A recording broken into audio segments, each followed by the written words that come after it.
안녕하세요. 웅덩이 매매법 레버리지 ETF 장기 투자자 디벨론몽입니다. 오늘 영상에서 전해드릴 소식은 오늘 먼저 발표된 쇼크 데이터들을 공유드리고 다음으로 S&P 500이 드디어 200일 이평선을 돌파했습니다.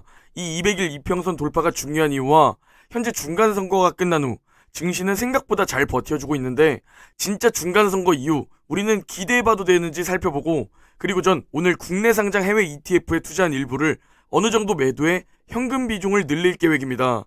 아주 조금 늘릴 계획이며 제가 왜 이 국내 상장 환해지 종목을 부분 매도할 계획인지 그 이유를 설명드리고 오늘 영상 마무리하려고 합니다. 먼저 금일 미국 증시 3대 지수는 화면을 보시면 아시겠지만 혼조세를 보였습니다. 파월 연설을 통한 앞으로 연준의 강한 긴축이 줄어들 수 있다는 기대감과 경기 침체 우려, 어제의 큰 상승폭 반납이 충돌했습니다. 맵을 살펴봐도 혼조세 그 자체임을 알 수 있죠. 미국 10년물 국채금리를 살펴보면 어제만 해도 3.7을 계속 지지하던 10년물 국채금리가 어제 파월의 연설 이후 3.5까지 급락한 모습을 볼 수 있습니다. 제가 계속 한 달 전부터 강조드렸던 대로 금리 인상 피크아웃을 일정 부분 반영하고 있고 경기 침체도 일정 부분 반영하고 있는 것이죠. 그리고 환율이 정말 많이 하락했습니다.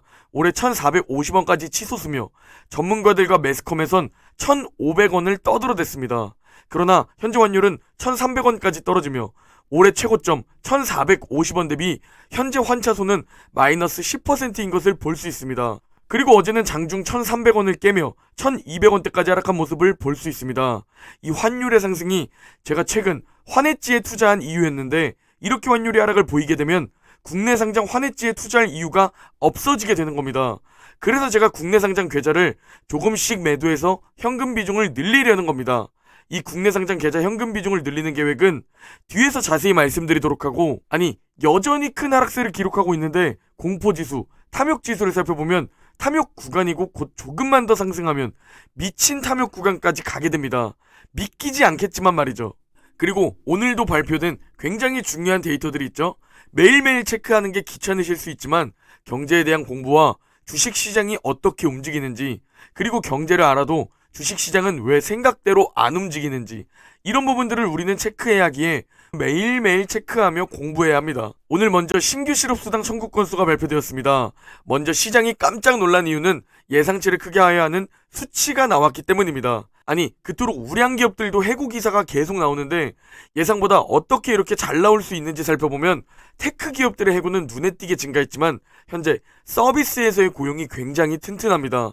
경기 침체로 연결되면 이 서비스 고용도 서서히 무너지는 모습이 나올 거라 생각됩니다. 그리고 어제 ISM 제조업 구매관리자 지수, 미국 PMI 지수가 발표되었는데 화면을 보시면 아시겠지만 2년 반 만에 최저치에 도달했습니다. 이는 30개월 만에 수축 국면으로 전환한 겁니다. 신규 주문지수, 생산지수, 고용지수 모두 하락했고 이 ISM 제조업 PMI는 50을 넘어서면 확장을 의미하고 50 아래로 나오면 경기 수축을 의미합니다. 그리고 이제 실제로 수축 국면으로 전환한 것이죠. 이 PMI 쇼크에 대해 자세히 살펴보면 저번 달까지는 29개월 연속 확장이었고 드디어 수축 국면으로 진입한 모습입니다. 수축 국면으로 들어간 원인은 바로 제조업 수입 지수입니다. 이게 하락했다는 것은 제조업 기업들이 인플레이션 영향을 받고 있다는 것을 의미합니다. 유가는 현재 떨어졌지만 달러 약세가 엄청 심해지면서 오히려 수입 물가가 상승하는 역효과가 발생했고 이게 제조업 업황의 수축으로 전환을 만들었습니다.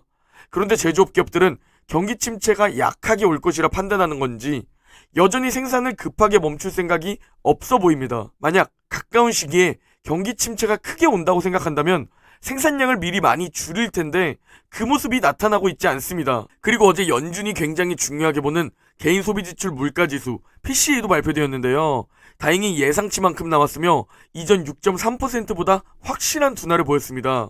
이를 보면 물가는 서서히 꺾이고 있다는 것을 이번 발표를 통해서도 알 수 있죠. 그리고 좀 더 자세히 살펴보더라도 인플레이션은 이제 확실히 잡히는 듯 보입니다.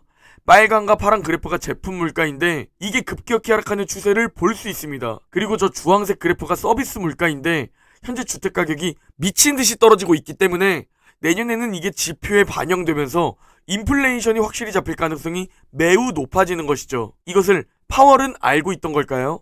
어제 딱 좋은 타이밍에 비둘기적 발언을 했으며 이제 우리가 체크해야 할 건 바로 시장의 관심이 연준의 긴축 완화 스탠스에 쏠리느냐 경기 침체로 쏠리느냐입니다. 경기 침체로 쏠린다는 것은 기업들의 어닝 미스, 쇼크로 시선이 쏠리는 것이죠. 왜 경기 침체를 동반한 하락장에서 경기 침체 시기 그 중간쯤이 바닥인지 제가 몇 달 전부터 계속 말씀드리고 있습니다. 바로 경기 침체를 동반한 하락장은 기업들의 실적이 무너지기 때문입니다. 그리고 이 기업들의 실적이 최악을 찍기 약 6개월에서 1년 정도 주가는 선반영해서 올라갑니다. 그래서 시장의 관심이 기업들의 실적 쇼크에 쏠리게 되면 추가적인 하락이 올 수 있다고 말씀드리는 겁니다. 그러나 저점은 아무도 맞출 수 없죠. 사이클, 패턴은 그렇게 진행되지만 대체 어디가 바닥인지는 우리는 아무도 알 수 없기 때문에 우리는 이 구간에서 웅주부로 분할 매수하고 다시 현금 비중을 조금 늘려두고 또 하락해서 웅주부를 하게 되면 또 계좌가 양전하면 현금 비중을 조금 늘려두면 되는 겁니다. 그리고 우리가 현금 비중을 늘리기 위해선 우리의 계좌가 양전을 하거나 양전한 상태에서 탐욕 구간에 들어가야 하는데요. 지금 굉장히 중요한 위치입니다. 검정색 선이 200일 이동평균선인데 저 200일 이평선을 드디어 뚫어주었습니다. 사실 뚫었다고 말하기도 부끄러울 정도지만 여기를 뚫고 산타랠리로 상승을 보이느냐 아니면 저 저항선에 부딪혀 떨어지느냐입니다. 저 200일 이평선을 뚫는 게 왜 중요하냐면 과거 역사 데이터를 살펴보면 S&P 500이 200일 이동평균선을 뚫으면 13번 중 12번 상승 랠리로 연결되었다는 겁니다. 유일하게 닷컴 버블만 상승 랠리를 펼치지 못했고 리먼 브라더스, 오일 쇼크, 스태그플레이션 모두 저 200일 이동평균선을 뚫고 올라가면 바닥을 찍고 상승했었다는 데이터가 있습니다. 거기에 현재 11월 중간선거가 끝이 났죠. 그리고 과거 중간선거가 끝나면 그 다음에 즉 우리에게는 내년 2023년이죠. 이 다음에는 굉장히 주가가 좋게 움직였다는 것이고 우리가 희망 회로를 돌려볼 수 있는 긍정적인 부분이죠. 물론 주가에 무조건은 없지만 우리는 높은 확률에 기대를 걸 수 있는 겁니다. 이렇게 긍정적인 자료들이 많음에도 전 오늘 국내 상장된 해외 ETF를 부분 익절해 현금 비중을 아주 조금이지만 늘릴 겁니다. 제가 현금 비중을 늘리는 이유가 뭘까요? 당연히 가장 궁극적인 목표는 웅줍을 통해 평단가를 낮췄고 현금 비중이 많이 줄어들었기 때문에 다시 현금 비중을 늘리려는 것이지만 미국 주식 직투 계좌는 가만히 두고 국내 상장된 해외 ETF 환해지에 투자한 종목만 매도하는 이유가 바로 최근 급격히 떨어지고 있는 환율 때문입니다. 전 1300원을 넘어서면서부터 많은 월 소득 비중을 환전 직투가 아닌 국내 상장 환해지 종목에 투자하고 있었습니다. 그리고 다행인지는 모르겠지만 이 환율이 급격히 1300원까지 떨어지는 모습이고 만약 환율이 1250원까지 내려오면 국내 상장된 해외 ETF 환해지 종목을 모두 매도하고 달러로 환전할 계획을 가지고 있습니다. 그리고 다시 미국 주식 직투로 웅줍하려는 것이죠. 다시 말씀드리지만 아직 계좌 양전을 하지 못한 미국 주식 직투 계좌는 그대로 두고 계좌 양전을 보인 국내 상장된 해외 ETF 계좌를 올 매도가 아닌 오늘은 500만원 정도만 매도할 계획입니다. 이런 하락장은 우리에겐 기회로 과감히 우리는 웅줍을 통해 평단가를 낮춰야 합니다. 이건 무조건적인 투자 전략입니다. 고통을 인내하며 용기를 가져야 하는 것이죠. 그렇게 되면 당연히 현금 비중은 계속 줄어들게 될 겁니다. 그렇더라도 웅줍을 통해 평단가를 낮추다가 계좌가 양전되는 순간이 오거나 미국 증시가 탐욕 구간에 돌입하게 되면 그때 현금 비중을 다 늘리는 게 아니라 조금씩 늘리면 되는 겁니다. 각자 멘탈에 맞게 멘탈이 강하면 조금만 늘리면 되고 멘탈이 약하면 많이 늘려두면 되는 것이죠. 전 현재 투자금이 2억 정도 됩니다. 그리고 2억의 투자금 중 적게는 1000만원, 많게는 2000만원 정도까지만 현재 부분 익절해서 현금 비중을 늘릴 계획이며 혹시 오해하실까봐 다시 한번 말씀드리지만 손실 중인 미국 직투 계좌는 건드리지 않습니다.